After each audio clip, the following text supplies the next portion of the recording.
नमस्कार दोस्तों, स्वागत है आपका SSC learning point by Singh sir. आज हम करेंगे एमटीएस का जो 1 सितंबर को पेपर हुआ था शिफ्ट 2 का, उसका सोल्यूशन करेंगे। इसकी फर्स्ट शिफ्ट करवा चुके थे, उसको भी जाकर देख लेना। चलिए फिर स्टार्ट करते हैं बिना देरी किए हुए। देखो पहला सवाल है, कह रहा है एक समलंब आकार के खेत का क्षेत्रफल इतना है, इसकी समांतर भुजाओं के बीच की दूरी इतनी है और समानांतर भुजाओं में से एक की लंबाई 48 है, दूसरी भुजा की लंबाई हमको बतानी थी। तो सिंपल सी बात है भैया, एरिया क्या होता है 1/2 पैरेलल भुजाओं का सम इनटू में हाइट होता है। तो यहाँ पर 1720 दिया गया था, 1/2 हो गया। तो एक तो भुजा हमको 48 दी गई थी, दूसरी हमको निकालनी थी, इनटू में हाइट मतलब 40 हो गया। तो ये 0 से 0 का हो गया। इधर करेंगे तो 4 चौकू 16, 4 तियां 12 हो गया। इधर करेंगे तो 2 तियां 6, 2 चौकू 8 हो गया। माइनस का 48 बराबर में x हो गया। 16 से 8 गया तो 8, आंसर आ चुका है आपका। 7 से 4 गया तो 3, आंसर। अगला सवाल, एक पुलिसकर्मी एक चोर का पीछा करता है जो उससे इतने मीटर दूर है। यदि वे क्रमशः इतने और इतने की चाल से दौड़ते हैं तो पुलिसकर्मी द्वारा पकड़े जाने से पहले चोर कितनी दूरी तय करेगा। अब यहाँ पर देखो, हमें एक चीज तो पता है कि उनका टाइम कांस्टेंट हो गया। जैसे मान लो यहाँ से ये कुछ रहा, अब यहाँ पर उसने चोर को पकड़ लिया, तो जो टी समय में ये भागा पुलिस वाला और चोर यहाँ पर पहुंचा टी समय में, टाइम तो कांस्टेंट हो गया। तो स्पीड का अगर रेशियो हम देखते तो 9.5 6.5 हो गया स्पीड का, तो डिस्टेंस का भी सेम रेशियो रहेगा, 9.5 6.5 हो गया। हमारे हिसाब से डिफरेंस 3 का आ रहा है, लेकिन क्वेश्चन में 630 का दिया गया था। अब हमको निकालना था किसका, चोर का। सबसे पहले तो ये तो मीटर में था, बाकी सब किलोमीटर प्रति घंटा में, 1000 से हमने इसको डिवाइड कर लिया। अब चोर कितना जा रहा है 6.5 का मान निकालेंगे तो ये तो 3 दूनी 6, 3 एकम 3 हो गया, यानी कि 210/1000 तो आना ही आना है। इसका कितना हो जाएगा 6.5 हो जाएगा। तो ये 0 से 0 चला गया। इधर करेंगे 21 पंजे 105 हो गया, 21 छक्का 126 हो गया और 10 जोड़ देंगे तो 136 हो जाएगा। एक के बाद पॉइंट पहले था, अब यहाँ पर 100 और है तो 1.365 लिख सकते हैं, यानी कि इसको राउंड ऑफ करके 1.4 समथिंग आंसर आ जाएगा। अगला सवाल करते हैं, एक धनराशि वार्षिक रूप से संयोजित चक्रवृद्धि ब्याज पर 3 वर्षों में इतनी, 5 वर्षों में इतनी, वार्षिक ब्याज की दर ज्ञात कीजिए। अब दर की बात आ गई तो थोड़ी सी मेहनत करनी पड़ेगी। अब यहाँ पर एक चीज देखो, अब 5 और 3 की कह रहा था, यानी कि अगर हम फार्मूला लिखते तो P 1 प्लस का R अपॉन में 100 की पावर 5 हो जाता। इसी को अगर हम डिवाइड कर देते तो 1 प्लस R अपॉन 100 की पावर कितनी हो जाता, 3 हो जाता। यानी कि ये 8100 था और ये 6400 था। इनको जब कैंसिल आउट करते तो ये तो इससे कैंसिल आउट, यहाँ से ये भी कैंसिल आउट, यानी कि 1 अपॉन R अपॉन 100 का स्क्वायर बचता और इधर क्या बचता 9/8 का होल स्क्वायर बचता, यानी कि 1 प्लस R अपॉन 100 बराबर क्या हो गया 9/8 हो गया। तो R अपॉन में 100 बराबर ये एक इधर चला जाएगा, यानी कि 9/8 माइनस का 1, यानी कि लिख सकते हैं 1/8 बराबर में R/100 हो गया। इसको जब सॉल्व करोगे तो R बराबर 100 अपॉन में 8 हो गया, यानी कि 12.5% आंसर आ जाएगा। आसान था ना। तो जो ये सब लिखा है ना, इतना आपको लिखने की जरूरत नहीं पड़ती, आपको समझ में आना चाहिए कि कैसे ये फार्मूला बैकग्राउंड में काम कर रहा है, आपको किस पर काम करना है, क्या स्क्वायर निकालना, क्या क्यूब रूट निकालना है, ये सब ध्यान रखें। ठीक है, अगला सवाल यहाँ पर कह रहा था गुणनखंड है तो k का मान बताइए। यानी कि गुणनखंड का मतलब है x बराबर 2 रखने पर इस पूरे को क्या क्या मान हो जाएगा, 0 हो जाएगा। ठीक है, तो इसको क्या करेंगे, x माइनस 2 बराबर में 0 हो गया, x बराबर में 2। अब यहाँ पर पुट कर लेते हैं, 2 गुणे में 4 हो गया, प्लस में 12 k इंटू में 2 हो गया, माइनस का 25 k हो गया, बराबर में क्या हो जाएगा 0। तो यहाँ पर 12 दूनी 24, ये 25, यानी कि माइनस का k बचा, ये 4 दूनी 8 इस साइड आ जाएगा, माइनस का 8 हो गया, x बराबर k बराबर कितना आ गया 8। अगला सवाल, कितने इकाई आयामों वाले एक घनाभ को पिघलाकर एक नया घन बनाया जाता है, इस नए बने घन का कुल पृष्ठीय क्षेत्रफल वर्ग इकाई में क्या है। यानी कि जो नया घन बन रहा है वो इसके वॉल्यूम के बराबर होगा, यानी कि 2 गुणे में 4 गुणे में 1 बराबर में क्या हो गया a क्यूब हो गया, यानी कि a बराबर क्या आ गया 2 आ गया, यानी कि नई भुजा आ गई निकल के किसकी, घन की। ये होता है 6a², यानी कि 6 गुणे में 2 दूनी 4, यानी कि 24 आ गया। सबसे पहले क्या किया करो, जैसे ये पूछा गया तो 6 की डिविजिबिलिटी देख लो, ये था नहीं, ये था नहीं, ये था नहीं, आंसर आपको ऐसे ही लगाना था।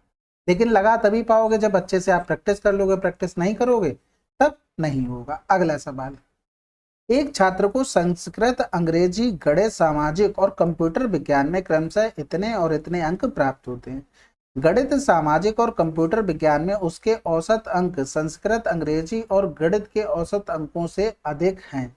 यानी कि हमें देखना क्या, मैथ और सामाजिक यानी कि साइंस, सोशल साइंस लिख लें, चलो कंप्यूटर साइंस हो गया, और इधर क्या हो गया, संस्कृत होगी एंड अंग्रेजी होगी भाई, इंग्लिश और मैथ। ठीक है, अब यहाँ से देखो संस्कृत यहाँ पर लिख लो, फिर गणित अंग्रेजी आया भाई 58 लिख लो, मैथ भी इधर आ गई ये लिख लो, इधर लिखेंगे गणित, ठीक है, साइंस यानी कि कहाँ गया, ये रहा, इसका कितना था, सामाजिक और कंप्यूटर विज्ञान दोनों लेने थे ना, तो 58 और 83।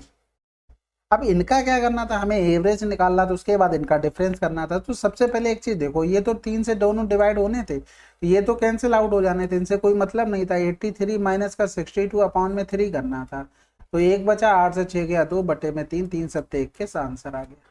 ठीक है, थोड़ा सा ये सवाल देखो, यहाँ तो लगता है बहुत आसान होते हैं, लेकिन ये क्या होता है जब लैंग्वेज इस टाइप की लिखी होती है ना, सब अलग अलग बार बार नीचे ऊपर देख के लिखना पड़ता है, तो ये अच्छे सवाल बन जाते हैं, टाइम टेकिंग। ठीक है, अगला सवाल करते हैं। एक पंखे के मूल्य में पहले 28% की कमी की जाती है और फिर 35% की वृद्धि की जाती है। यदि परिणामी मूल्य इतना है तो पंखे का मूल्य ज्ञात कीजिए।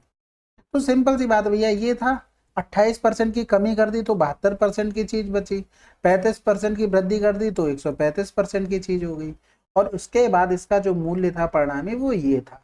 अब इसकी हमें कैलकुलेशन करनी थी, तो 5 दूनी 10, 5 सत्ते 35 हो गया, 5 दूनी 10 हो गया, 5 चौको 20, 5 तियां 15 हो गया। फिर इधर करेंगे, 8 से तो कटना नहीं लेकिन 3 से कट जाएगा, 3 दूनी 6 हो गया, 3 चौको 12 हो गया, 3 अट्ठे 24, 3 एकम 3, 27 तियां 81 हो गया, 8 तियां 24 हो गया। तो यहाँ पर x बराबर में 100 इंटू में 100 अपॉन में हो जाएगा 8। अब ये 8 कहाँ से आ गया, क्योंकि हमने क्या किया, ऊपर थोड़ी सी गलती कर दी, यहाँ पर 8 होगा, 3 से डिवाइड करेंगे 8 जाएगा ना। अब ये सारे जितने भी जीरो एक साथ मान लो सबको, 8 एकम 8 हो गया, 2 बच गया, 8 दूनी 16, 8 पन्ने 40, आंसर आ गया 1250। अगला सवाल, दूध और पानी का 25 लीटर का एक मिश्रण है जिसमें दूध और पानी का अनुपात इतना है, मिश्रण में कितने लीटर पानी मिलाया जाए ताकि परिणामी मिश्रण में 50% पानी हो जाए। यानी कि ओवरऑल उसे 50% चाहिए। यहाँ पर देखते कि 2 पानी था, टोटल मिक्सचर कितना था 5, भाई टोटल 5 था, उसमें 2 पानी था, गुणे अगर 100 करते तो 5 दूनी 10 यानी कि 40% क्या हो गया, इसमें पानी हो गया।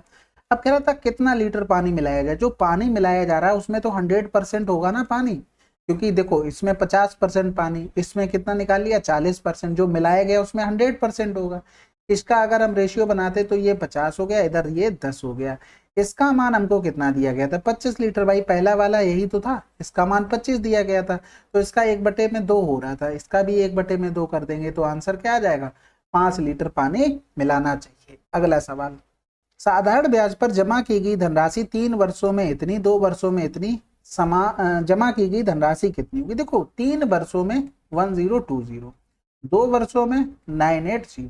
यहाँ पर क्या होता है, प्रिंसिपल आ जाता है और SI1 आ जाता है, यहाँ पर प्रिंसिपल प्लस में SI2 हो जाता है। यहाँ पर डिफरेंस करते हैं तो 1 साल में इनका जो डिफरेंस आता है वो हमारा क्या बन जाता है, वो हमारा ब्याज का डिफरेंस, यानी कि 1 साल में जो भी ब्याज मिलेगा वो निकल के आ जाता है।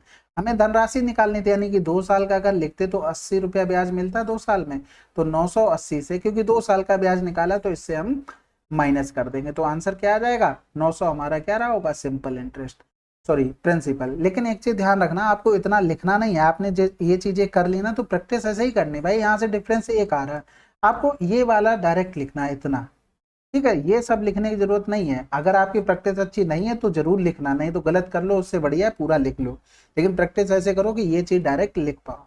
अगला सवाल, अब देखो इसका हमें क्या निकालना था, चतुर्थ अनुपात निकालना था, यानी कि 3 संख्याएं हमको दी गई थी। हमेशा ध्यान रखो, जैसे 3 संख्याएं अगर दी जाए हमको तो क्या होता है, B इंटू में C अपॉन में A होता है, या तो आप क्या करो A अपॉन में B बराबर में C अपॉन में चतुर्थ अनुपात जो निकालना है, ठीक है। तो हमारा ये चतुर्थ अनुपात निकल के क्या आ जाएगा, C इंटू में B अपॉन में A, या तो ऐसे लिख लो या तो आप डायरेक्ट इसको याद रखो, तो A की पावर 3 प्लस B की पावर 3 इंटू में A स्क्वायर माइनस का B स्क्वायर अपॉन में A प्लस B का होल स्क्वायर और bracket close A Q minus का बी क्यू हो जाएगा, यहाँ पर ये भी क्लोज कर लो। अब यहाँ पर देखो इसको सिंप्लीफाई करना पड़ेगा, वैल्यू पुटिंग मानो वो भी ठीक है, नहीं मानना वो भी ठीक है। जब ऐसे ही हो जाए आसानी से तो फिर क्या दिक्कत है। तो यहाँ से ए प्लस बी ये कैंसिल आउट हो जाएगा। जब इसको हम ओपन करेंगे तो लिख सकते हैं ए माइनस बी, ए स्क्वायर प्लस का बी स्क्वायर प्लस का ए बी। इसी तरीके से हम जब इसको ओपन करेंगे तो ए प्लस का बी, ए स्क्वायर प्लस का बी स्क्वायर माइनस का ए बी हो जाएगा। ये इसका फार्मूला खोल दिया और नीचे माइनस वाले का खोल दिया। अब आसान हो गई चीजें भाई, ए माइनस बी से ये माइनस बी कट गया, ए प्लस बी से ए प्लस बी कट गया, बचा क्या, a square plus b square minus का ए बी अपॉन में ए स्क्वायर प्लस का बी स्क्वायर प्लस का ए बी हो गया। ठीक है, अगला सवाल, एक विषय में 13 विद्यार्थियों के औसत अंक 66 है। यदि पहले 7 विद्यार्थियों का औसत 67 है और अंतिम 7 विद्यार्थियों का औसत 69 है तो 7वें विद्यार्थी के अंक कितने हैं। देखो 13 का दिया गया था 66, पहले 7 का दिया गया था 67, अंतिम 7 का दिया गया था 69। अब एक चीज देखो, यहाँ पर 13 संख्या इनको जोड़ोगे तो 14 हो रही, यानी कि एक संख्या है वो दोनों में कॉमन हो गई, जो 7 इसमें है 7 इसमें, इसमें वो दोनों में इंक्लूड हो गई। यानी कि सबसे पहले तो ये देखो, ये अगर हम नीचे दोनों जो दिए गए हैं 7 के एवरेज उनको अगर भूल जाए तो ये तो हमें पता है कि जो संख्या है उसके पास 66 रहा होगा, नहीं रहता तो ये एवरेज 13 संख्याओं का 66 आ रहा है ना, ये नहीं आता, ये तो बात खत्म हो गई। अब ये तो देखो भाई साहब क्या किए, ज्यादा ले आए, एक ज्यादा लेके आ गए कितने में, 7 में, तो ये 7 इतने ज्यादा हो गए। ये क्या हुआ, ये 3 ज्यादा ले आए कितने में, 7 में, यानी कि 21 ये ज्यादा ले आए और 7 ये ज्यादा हो गए। अब क्या होता है, कभी कभी देखो सवाल एक ऐसा बनता है कि 13 संख्याओं का एवरेज दे देता 66, 7 संख्याओं का एवरेज दे देगा 67 और बोल देगा कि अंतिम 5 का दे देगा 69। अब पूछ देगा एक संख्या जो बची है ना इसमें, भाई अब तो 7 5 12 ही हो रही है, एक तो बची ना, वो संख्या बतानी है। तब उस कंडीशन में जैसे यहाँ पर अगर प्लस आता तो वो संख्या माइनस करते हैं, लेकिन इस कंडीशन में अगर इंक्लूड हो संख्या तो प्लस आया तो प्लस का चिपका दो, माइनस आया तो माइनस का ही चिपका दो, आपका आंसर आ जाएगा। 7 6 13 14 की 4 हाथ से लगा 1 हो गया, 7 2 9 हो गया, आंसर आ गया। ठीक है, अगला सवाल, 1 टन कपड़े ए से प्राप्त आय कपड़े सी से प्राप्त आय का 3 गुना है। ठीक है, ए और सी के आय के बीच का अनुपात क्या होगा। यहाँ पर कुछ परसेंटेज तो लगा नहीं है, क्या कह रहा था, अलग अलग प्रकार के कपड़ों के निर्यात डिग्री में मान दिया गया था। तो देखो ए हो गया बी हो गया, यानी कि ए ने इतना किया सेल, भाई निर्यात की बात कर रहा था, और सी ने कितना किया, इतना किया। अब कह रहा था 1 टन का वो 3 गुना कमा रहा था सी से, यानी कि इसका 3 रुपया है 1 टन का मूल्य, इसका 1 है, तो इसने टोटल 72 किया सेल, तो इतने रुपए में 3 का गुणा कर देंगे, टोटल आ गई इनकम इसकी 1 आ गई, तो 18 चौक 72 हो गया, 4 3 12 अनुपात 1 हमारा आंसर। अगला सवाल, ए किसी काम को 36 दिनों में कर सकता है जबकि बी इसे 48 दिनों में कर सकता है। बी ने इस पर 12 दिनों तक काम करने के बाद काम छोड़ दिया, शेष काम को पूरा करने में ए कितने दिन लेगा। तो ए कर रहा था 36 दिन में, बी कर रहा था 48 दिन में। अब इनका एलसीएम देखो, बड़े नंबर कभी भी आ जाए, अगर आपको लगता है कि हमसे हैंडल नहीं हो पा रहे तो सिंपल 12 लिखा, 12 3 36, 12 चौक 48, 4 और 3 का एलसीएम क्या हो गया, 12 हो गया बस। और एफिशिएंसी भी निकल आई इनकी, 4 और 3 डायरेक्ट लिख देनी, तो एलसीएम क्या आ गया, 144 आ गया। अब क्या कर रहा था, बी ने इस पर 12 दिनों तक काम किया, तो 12 दिन में बी कितना काम कर लेगा, 36 काम कर लेगा, यानी कि 144 से 36 काम हो गया, 14 से 6 गया तो 8 हो गया, 0 108 काम बचा है। अब ये 108 काम ए अकेला करेगा, तो 4 दूनी 8, 4 सत्ते 28 आंसर। अगला सवाल, शोभा ने एक आवासीय क्षेत्र में इतने में एक छोटा प्लॉट खरीदा और उसे लक्षिता को 20% के लाभ पर बेच दिया।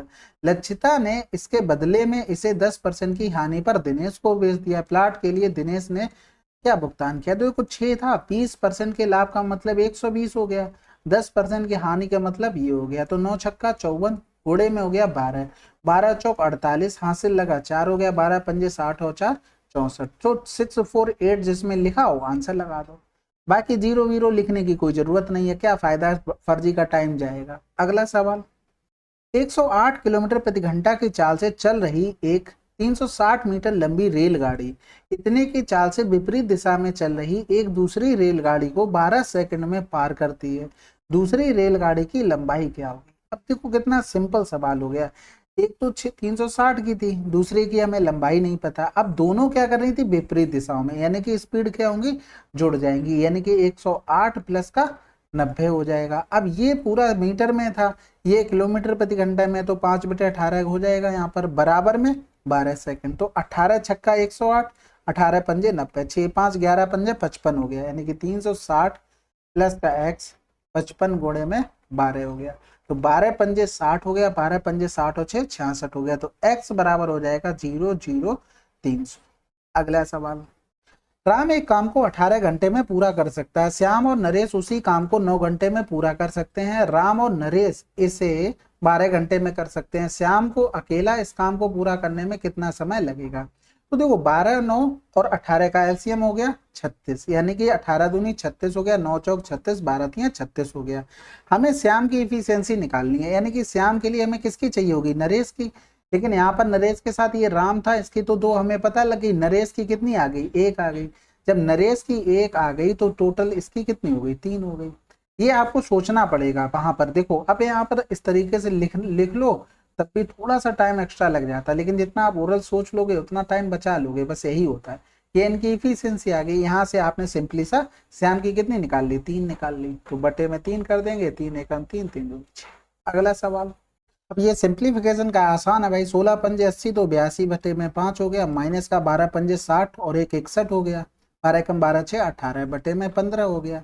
अब इसको क्या करो, यहाँ पर भी बना लो 15, तो 3 दूनी 6 हो गया, 3 अट्ठे 24 हो गया, माइनस का 181 हो गया, अपॉन में 15, तो 5 हो गया, 14 से 8 गया 6 बटे में 15, यानी कि 13 बटे में कितना आ गया 5, ठीक है 3 आ गया।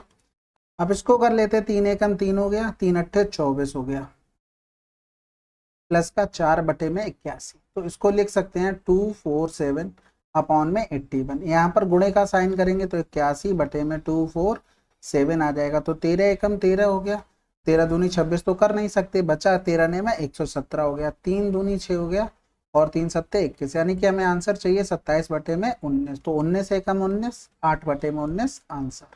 अगला सवाल, P और Q एक दूसरे के व्युत्क्रमानुपाती हैं। Q बराबर में 6 है, P बराबर में 10 है, तो P बराबर इतना, Q का मान बताना। देखो सिंपल सी बात है, यहाँ पर पूछा क्या गया, वो कह रहा था Q का मान क्या होगा, यानी कि हमें Q निकालना है। जब मान दिया गया P का, तो पहली कंडीशन में भी अगर देखते तो 10 मान अगर इसका है तो बटे में 1 बटे में 6, यानी कि Q अगर हमने P अगर ऊपर लिखा तो Q का मान नीचे आया।